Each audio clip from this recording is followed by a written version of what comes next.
Des embouteillages sur les routes ce week-end et des embouteillages aussi attendus cet été sur le GR20, le célèbre sentier de randonnée de Corse dont vous voyez ici le tracé.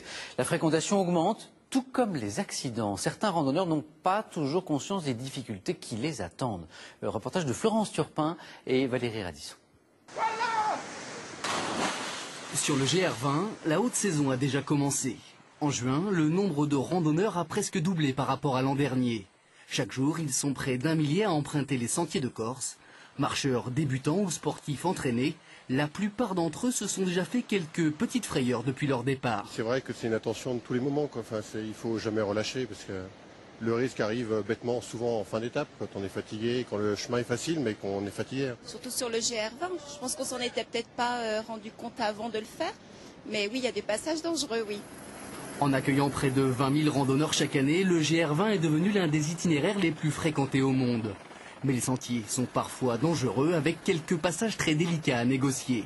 La Corse est une région de haute montagne et les randonneurs doivent se montrer prudents. L'équipement et les comportements doivent être adaptés à une météo qui peut très vite changer.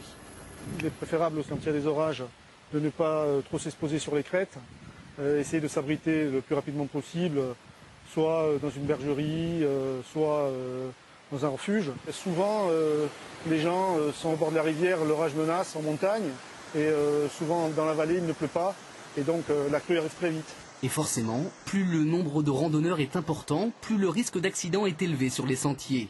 Depuis le début de la saison, les secours en haute montagne ont déjà effectué près d'une trentaine d'interventions d'urgence. Il n'y a pas du tout de profil type. Ça peut être de l'alpiniste aguerri qui part faire une grande voie d'escalade et qui chute, ça arrive à tout alpiniste, comme ça peut être le touriste en sandales qui va se promener avec ses enfants au bord de la rivière et puis qui glisse sur un caillou mouillé tout simplement.